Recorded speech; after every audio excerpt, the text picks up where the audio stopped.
Olá, meus queridos amigos, meus prezados irmãos e irmãs espalhados por esse mundo afora, onde se fala a língua portuguesa. Eu sou o pastor Hélio Carnassali e tenho imenso prazer de estar aqui com você, iniciando um novo trimestre, o quarto trimestre de 2024, onde vamos estudar a lição cujo título é Temas do Evangelho de João. Fomos ricamente abençoados ao estudarmos o Evangelho de Marcos, praticamente sessão por sessão, quase verso por verso, numa sequência conforme o texto aparece na Bíblia. Neste estudo, nós faremos um estudo temático, segundo nos indicam os dois autores da lição, e elas poderão, essas sessões estarão variando entre vários capítulos numa única semana. Eu espero que, da mesma forma que fomos abençoados ao estudarmos Marcos, sejamos ricamente abençoados ao estudarmos esses temas do Evangelho de João. Algumas peculiaridades e curiosidades do Evangelho de João. João era o mais jovem dos discípulos. O seu nome tem um significado muito interessante e é o Senhor é gracioso, que também poderia apontar para a palavra amor. E essa é uma palavra que caracterizou muito João. João se apresenta no seu evangelho como o discípulo a quem Jesus amava. Não que Jesus preferisse João em amor em relação aos demais, mas podemos entender isso como o discípulo que mais buscou estar próximo de Jesus. Ele era o mais jovem, foi o último a escrever um evangelho, o quarto evangelho, numa época em que, na virada de século, do primeiro para o segundo século da era cristã, a igreja passava por perseguições, por desafios, algumas heresias estavam entrando, e João, então, ele vai escrever o seu evangelho com um propósito muito especial que nós já vamos ver na parte do sábado à tarde. Ainda como tema introdutório, é curioso perceber também em João que há muitos diálogos de Jesus com uma única pessoa, Nicodemos, mulher samaritana, e muitos desses acontecimentos eles tomaram lugar na Judéia, em contraste com os outros três evangelhos que registram mais eventos relacionados à Galileia e aos lugares mais distantes. Também é digno de nota que João tenha vivido mais do que os outros apóstolos, foi o último dos discípulos a morrer e o único que morreu de morte natural. Todas estas coisas trazem para nós um ar de característica específica do Evangelho de João. Os autores são Edward Zink e Thomas Shepard, que nos conduzirão nos estudos destes temas do Evangelho de João. E antes, então, de iniciarmos a lição número 1, Sinais que apontam o caminho, convido você para a oração. Senhor Deus, Pai nosso, abençoa-nos agora ao estudarmos a lição da Escola Sabatina, dá-nos sabedoria, entendimento, compreensão e disposição para viver segundo aquilo que aprendemos. Eu oro e agradeço em nome do Senhor Jesus. Amém. O verso para memorizar está em João 20, 30 e 31 e diz assim: Jesus fez diante dos seus discípulos muitos outros sinais que não estão escritos neste livro. Estes, porém, foram registrados para que vocês creiam que Jesus é o Cristo, o Filho de Deus, e para que, crendo, tenham vida em seu nome. Primeira frase da lição do sábado à tarde. Por que João escreveu seu evangelho? Os autores aqui vão comentar. Será que ele desejava enfatizar os milagres de Jesus ou alguns dos seus ensinamentos? Mas sob o poder e a influência do Espírito Santo, o próprio João explica a razão pela qual ele escreveu o seu evangelho, e isto vai aparecer na segunda parte, aqui no verso 31, do verso para memorizar. As histórias foram registradas, segundo João, para que os seus leitores crescem que Jesus é o Cristo, o Filho do Deus vivo, e para que, crendo, tenham vida em seu nome. Que coisa linda, que propósito maravilhoso. Nesta semana, nós vamos de forma especial estudar 3 sessões. A primeira, o primeiro milagre que Jesus realizou lá em Caná da Galileia, num casamento. Depois, a cura do filho de um oficial do rei. E, em terceiro lugar, a cura daquele paralítico no tanque de Betesda com os seus diversos desdobramentos que ocupam todo o capítulo 5. As bodas de Caná estão no capítulo 2 e a cura do filho do oficial no capítulo 4. João chama estes milagres de sinais. Nesse caso, estes sinais, eles não se referem a sinais comuns como uma placa de trânsito, dizem aqui os autores, mas eventos miraculosos que apontam para uma realidade mais profunda, que Jesus é o Messias. E é este o estudo que faremos, e com isso nós colocamos um ponto final na introdução e na lição do sábado à tarde.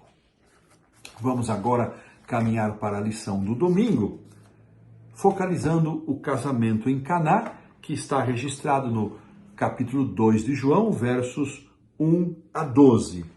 E aqui então nós vamos destacar, de acordo com os autores, alguns aspectos. Eu aproveito para lembrar o propósito desta lição apresentada aqui nos canais da Sá Feliz.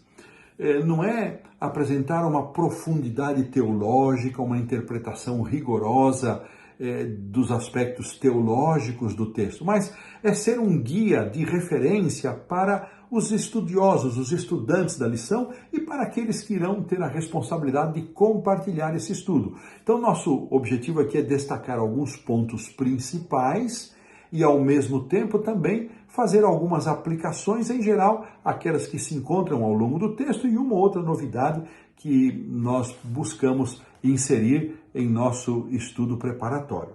Muito bem, quando dizem os autores que quando os discípulos viram Jesus realizando o milagre da transformação da água em vinho, isso ofereceu evidências para eles e fortaleceu a decisão deles de seguirem a Jesus.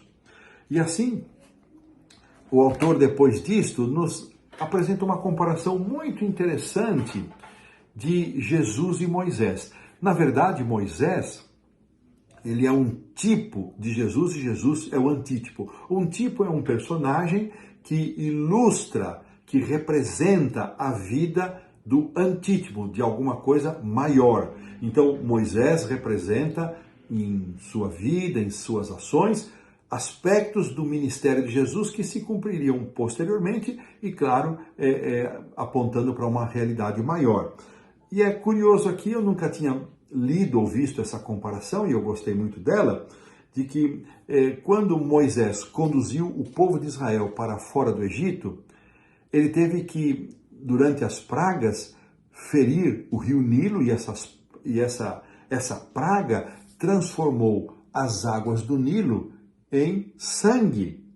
E, desta maneira, com isto, Moisés estava em seu ministério apontando para o ministério de Jesus, que um dia viria também e consumaria a libertação final do povo de Deus com seu sacrifício na cruz do Calvário. E para seu primeiro milagre, ele também vai lidar com a água, transformando-a numa bebida de cor avermelhada, não é? Em vinho não fermentado, cumprindo assim um simbolismo relacionado a Moisés. Aqui nos é dito também que estas águas, elas estavam em potes, né, em talhas de pedra, e eram utilizadas para cumprir rituais de purificação, ligando, portanto, aquele milagre a uma ação ritualística, a uma ação muito fortemente estabelecida no Velho Testamento.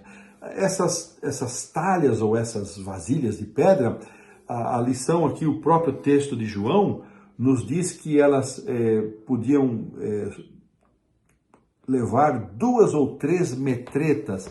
Então, podia ser algo aí em torno de 22 litros ou 39 litros, diz aqui os estudiosos, né?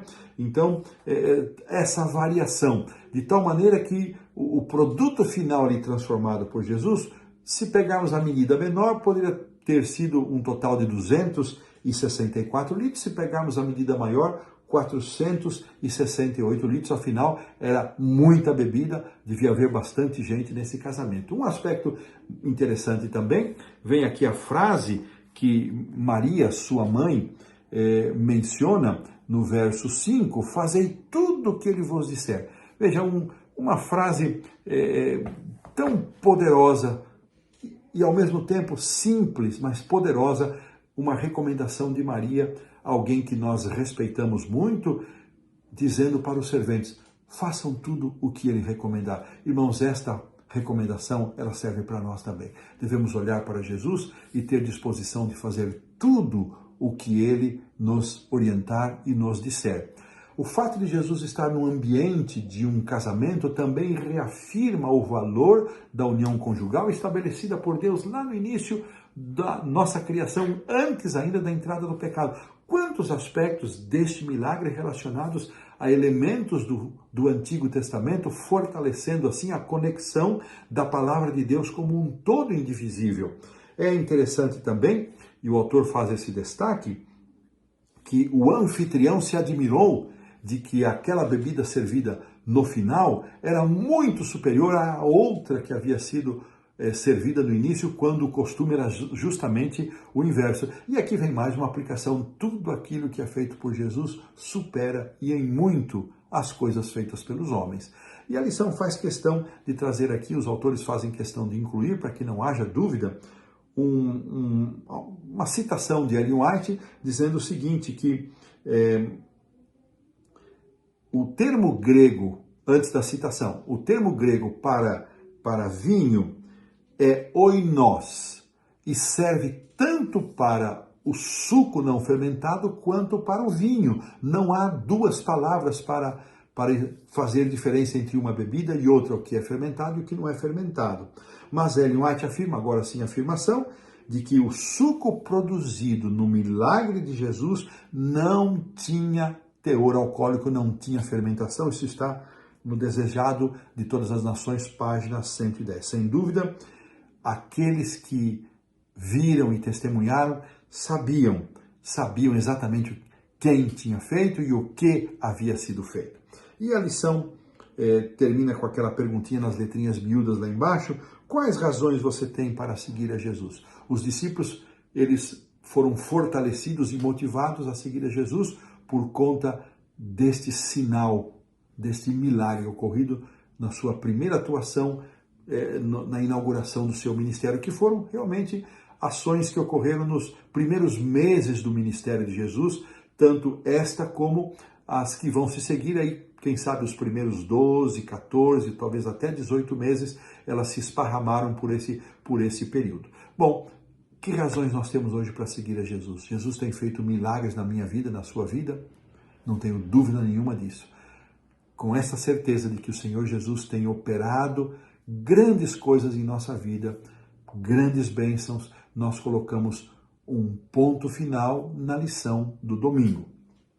Avançamos agora para a lição da segunda-feira, o segundo sinal na Galileia. Então agora saímos do capítulo 2, vamos para o capítulo 4, versos 46 a 54, e vamos achar aqui um milagre interessante, porque logo na abertura da sessão, verso 46, eu vou pedir até que a produção coloque aí os caracteres. Dirigiu-se de novo a Caná da Galileia, capítulo 4, 46, onde da água fizera vinho. Ora, havia um oficial do rei, cujo filho estava doente em Cafarnaum. Olha que interessante, muita informação num único verso. João faz questão de relacionar o que ele vai descrever agora com o milagre de Caná da Galileia. Jesus realiza o milagre em Caná, depois ele se demora um pouco mais na Galileia, depois ele vai para a Judéia e volta depois para a Galileia. E ele vai aparecer novamente em Caná. E aqui há esse vínculo com o milagre da água feita em vinho, transformada em vinho. Muito interessante isso, porque demonstra que, de alguma forma, quando Jesus volta para Caná, ainda estava presente na mente das pessoas o milagre que Jesus havia feito. Este oficial morava em Cafarnaum, cerca de 25 quilômetros distante de Caná da Galileia. E ele ouviu que Jesus estava por ali, ele se desloca e ele vai ao encontro de Jesus para buscar a cura do seu filho. Porém, neste relatório, neste relato que nós encontramos aqui de João, dá-nos a impressão que, mais uma vez, os sinais que serão praticados por Jesus, serão feitos por Jesus, vão ajudar as pessoas a compreender quem era Jesus, qual era a sua missão e quais eram as propostas e os propósitos do seu ministério. E quando nós lemos ali o contexto e os versos 47, 48, nós vamos perceber que Jesus aparentemente deu uma resposta um pouco mais endurecida, um pouco mais forte, mas a motivação e a forma como este pai se apresentou a Jesus, que se apresenta aqui no verso, está incluído no verso 47, a maneira como ele se dirige a Jesus demonstra que talvez ele até tivesse fé em Cristo, mas a sua expressão não era adequada. E Jesus, então, lendo seu coração, ele vai responder a este homem de que se sinais e prodígios não fossem vistos, eles não creriam. Então o homem se dá conta de que o seu interesse maior não deveria estar posto no milagre que Jesus realizaria em favor do seu filho, e sim, um milagre deveria acontecer na vida dele, deste oficial, para que ele de fato cresce verdadeiramente em Jesus. Que coisa interessante. Não foi a primeira vez nos evangelhos que isso acontece. Me lembro daquele pai, quando Jesus desce do Monte da Transfiguração, que o filho se revolvia muitas vezes na água, no fogo. O pai precisou primeiro ser objeto da transformação. E eu fico pensando, irmãos, para podermos interceder por outros, para podermos orar por outros, sejam os da nossa própria família, sejam amigos, sejam quais pessoas forem, nós precisamos primeiro ser transformados. Primeiro nós precisamos receber o toque de Jesus para que tenhamos fé genuína e fé verdadeira. Quando então aquele homem entende o que Jesus disse para ele, o verso 19 o verso 49 registra assim: Senhor, desce então antes que meu filho morra. E Jesus diz: pode ir, teu filho vai viver. E esta expressão, a lição aqui nos informa isso, né? Que quando o oficial suplica pela misericórdia de Jesus, esta resposta o tranquiliza, e esta forma verbal como Jesus, esta expressão vai viver, é algo no tempo presente, ou seja, ele vai ter vida, ele vai continuar vivendo. Esse uso é chamado de uso do presente futuro, ou futurista, que é um evento futuro, mas relacionado com tanta certeza como se ele já estivesse acontecendo no presente. Então, Jesus dá esta certeza àquele oficial. E uma coisa interessante, a forma como termina, o oficial se tranquilizou, os versos nos dizem isso, e depois então ele volta para a sua cidade, e no dia seguinte, então, nos parece que ele ficou completamente tranquilo de que a palavra de Jesus teria sido se cumprido, e ele então chega e pergunta a que hora a febre o havia deixado, e eles respondem a hora 7, e ele reconhece que exatamente foi essa a hora, cerca de 1h da tarde, quando Jesus pronunciou a promessa e a bênção da cura do seu filho. E aqui termina a sessão dizendo que este foi o segundo sinal, verso 54, que Jesus fez depois de vir da Judéia para Galiléia. Então, primeiro ele faz o sinal em Caná, depois ele volta lá para a Judéia, retorna para Galiléia e realiza esse segundo sinal, e João faz questão de conectar os dois eventos ocorridos em Caná. E assim, uma pergunta a mais, uma reflexão mais, mesmo que víssemos um milagre, pergunta aqui, que outros critérios deveríamos considerar antes de concluir automaticamente que Jesus vinha da parte de Deus? Será que os milagres eram suficientes? Os milagres eram a palavra final a respeito da origem? Se nós pensarmos um pouquinho, a lição vai comentar isso um pouquinho mais adiante, não sei se em qual dos dias, mas o milagre ele poderia ser um ato sobrenatural que poderia ter origem diferente. Podia ser originado com Deus, como poderia não ser originado com Deus. Será que nós poderíamos crer em Jesus independentemente de visualizarmos milagres na nossa caminhada de fé, na nossa vida?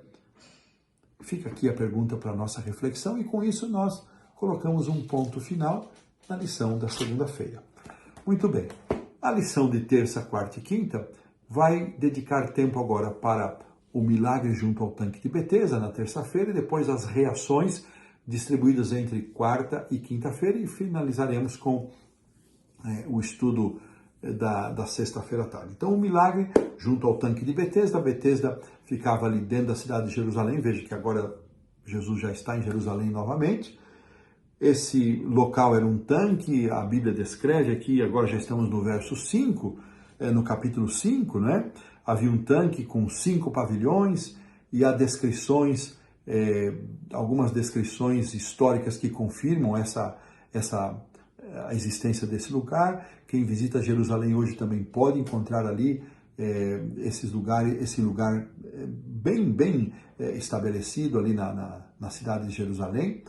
E havia uma crença de que de tempos em tempos um anjo passava e as águas se revolviam e aquele que primeiro entrasse na água, depois que elas se mexiam, se revolviam, ficava curado. Não se sabe ao certo o que de fato acontecia.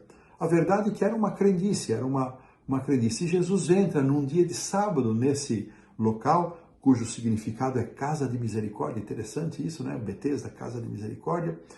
E Jesus contempla, e certamente devia haver muitas pessoas enfermas, não temos ideia de quantas pessoas estavam ali. E Jesus põe os seus olhos exatamente naquele que lhe pareceu o que mais sofria. Ali estava um cidadão, verso 5, um enfermo, que estava há 38 anos padecendo desta enfermidade que não lhe permitia caminhar.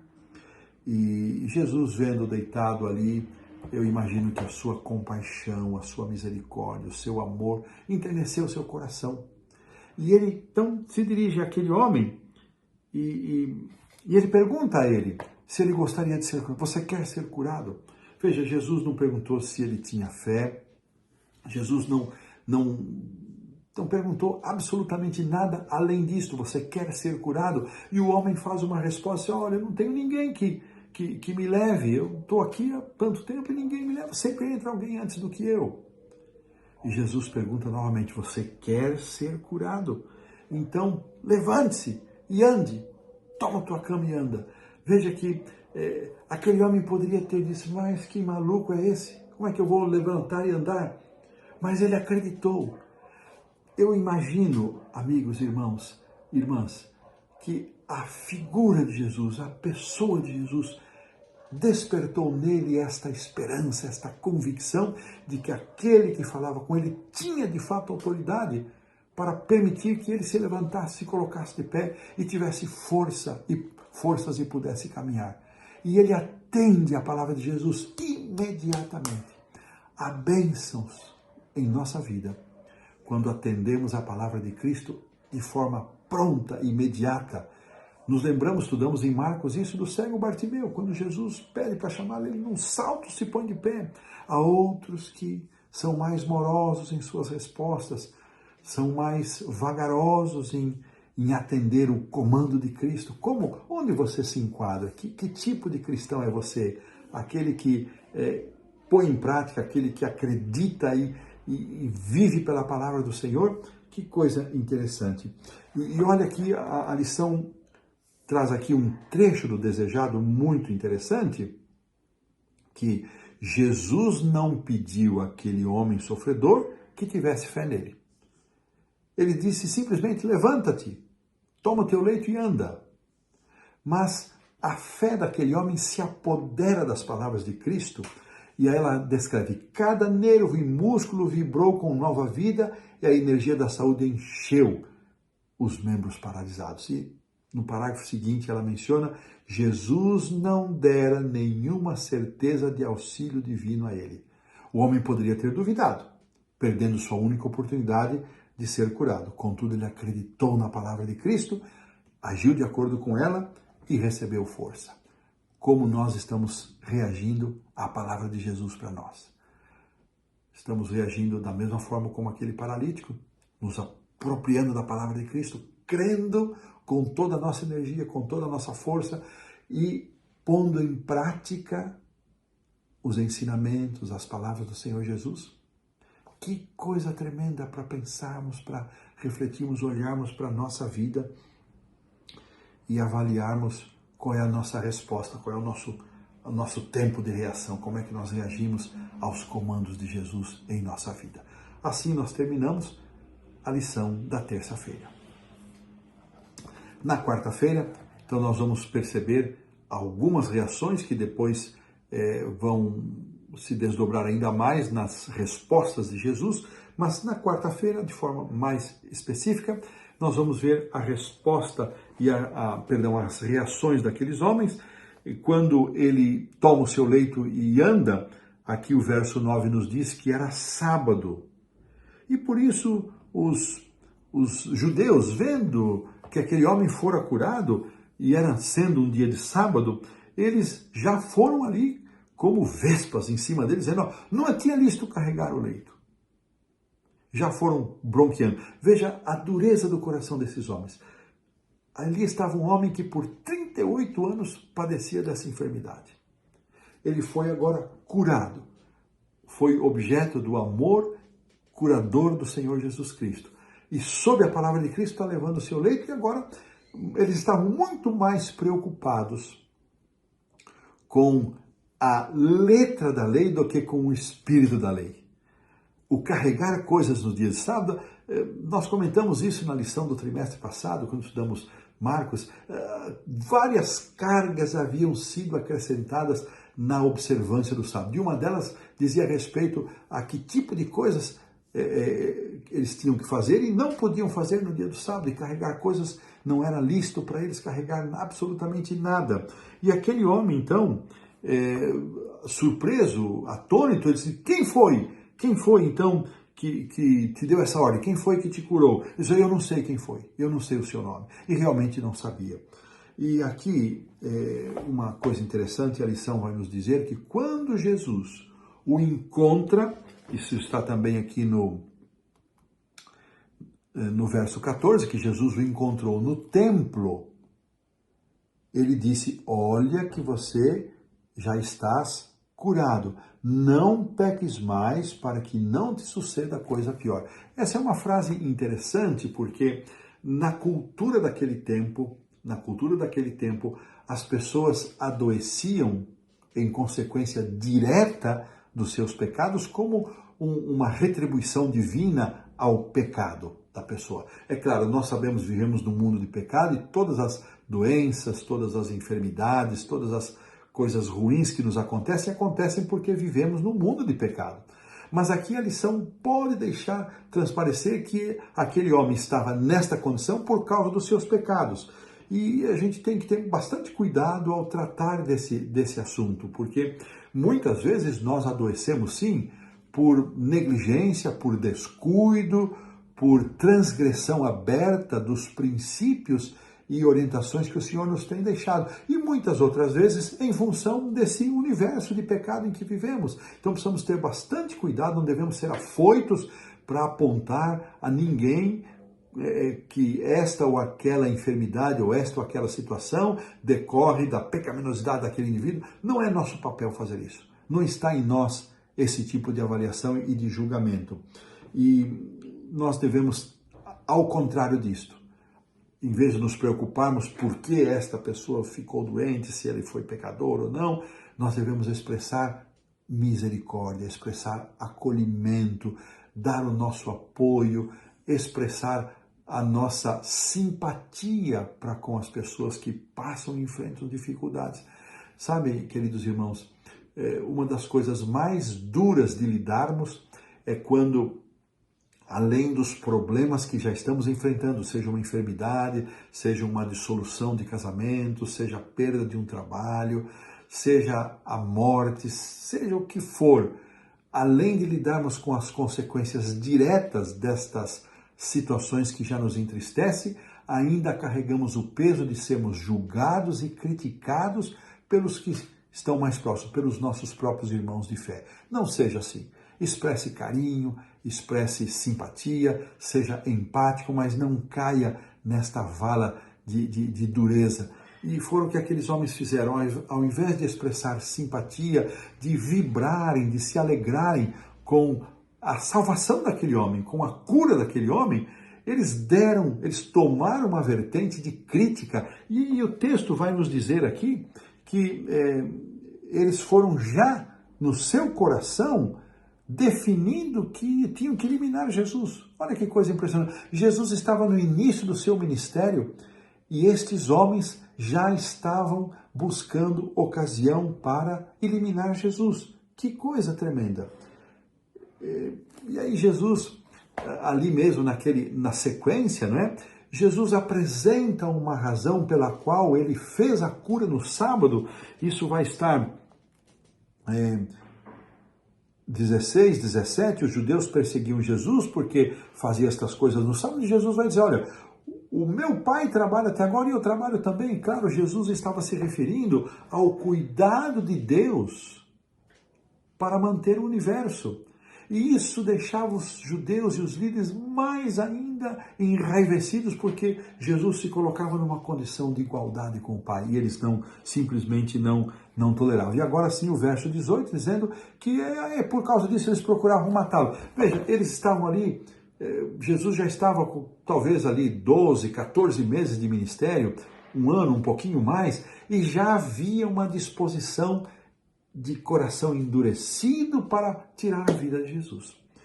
E isto nos faz pensar também na nossa própria condição espiritual. Será que temos endurecido o nosso coração, rejeitado as palavras do Senhor, ou aceitado só uma seleção daquilo que nos agrada, e aquilo que não nos agrada eu reajo de maneira endurecida e me posiciono de uma maneira completamente fechada?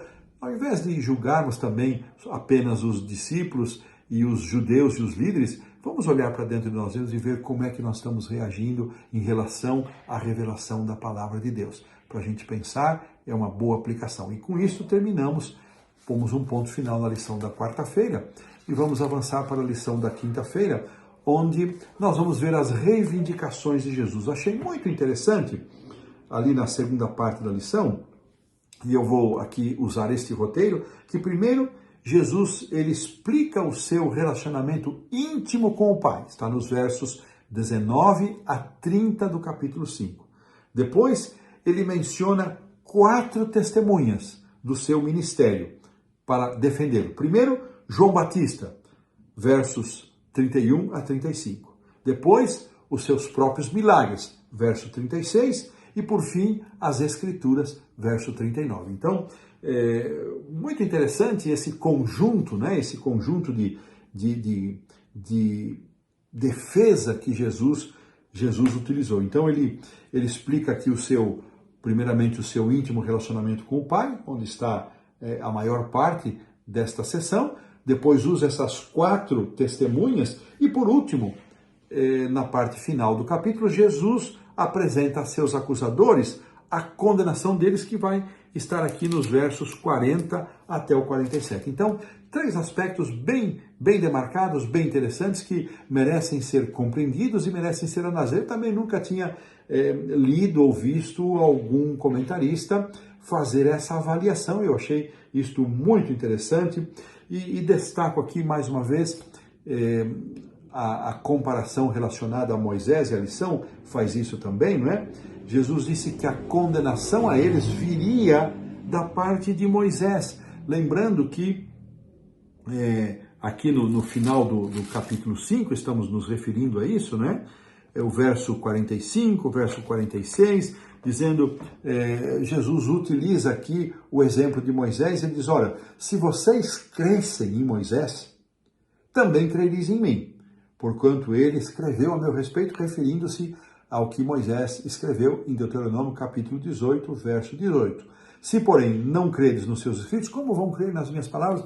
Então, Jesus apela a Moisés, que era o grande líder do povo, né, o grande libertador, ele disse, olha, se vocês crescem pelo menos em Moisés, vocês também creriam em mim. E eu fico pensando exatamente isso, irmãos. Nós temos hoje a revelação da palavra de Deus tão combatida, tão rejeitada por muitos, mesmo nos caminhos do adventismo, selecionando porções para crer, porções para rejeitar. E a palavra é ela que dá testemunho. Jesus mesmo disse aqui, vocês utilizam as escrituras buscando vida nelas, mas elas dão testemunho de mim. Verso 39. Vocês estão buscando as escrituras e me rejeitam. Não havia aqui harmonia, não havia coerência da parte deles. Então, Jesus usa esse conjunto de argumentos muito interessantes e com isto nós também pomos um ponto final na lição da quinta-feira. Vamos avançando então para a sexta-feira, onde o autor vai trazer para nós aqui 3 parágrafos do desejado de todas as nações, e eu quero então destacar algumas linhas destes 3 parágrafos. Começo com a seguinte linha: por meio da mesma fé, referindo-se à cura do paralítico de Betesda, nós podemos receber cura espiritual. Temos uma alma paralisada. Olha que comparação linda. Por nós mesmos, somos incapazes de viver uma vida santa, tanto quanto aquele paralítico era incapaz de andar. Que coisa linda, maravilhosa, só podia vir realmente de Ellen White. Temos uma alma paralisada. E só podemos quebrar essa paralisia se formos a Jesus. Ele pede que você se levante com saúde e paz. Não espere sentir que está curado, como aquele paralítico não esperou. Creia na palavra dele e ela se cumprirá. Olha que desafio para nós.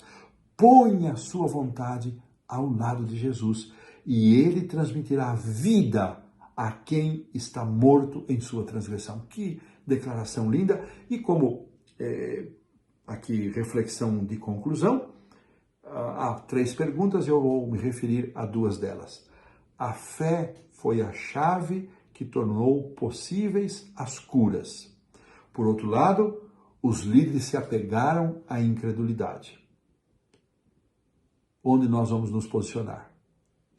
Pedindo a Deus que nos dê fé, porque fé é um dom de Deus, para crer naquilo que o Senhor fez, faz e fará por nós?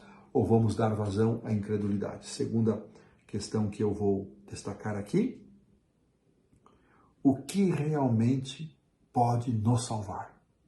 O que realmente pode nos salvar? O sangue de Cristo tem poder para nos salvar.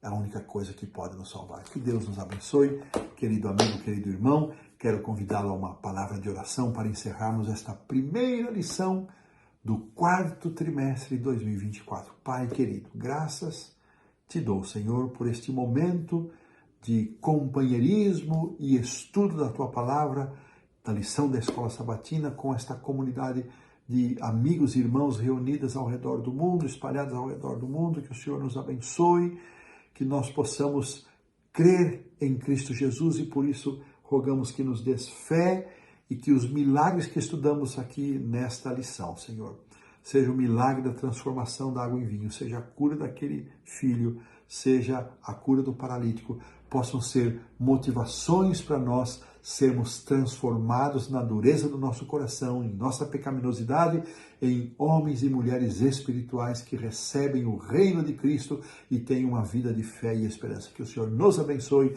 em nome do Senhor Jesus, eu te peço e agradeço. Amém. Forte abraço e até a próxima semana.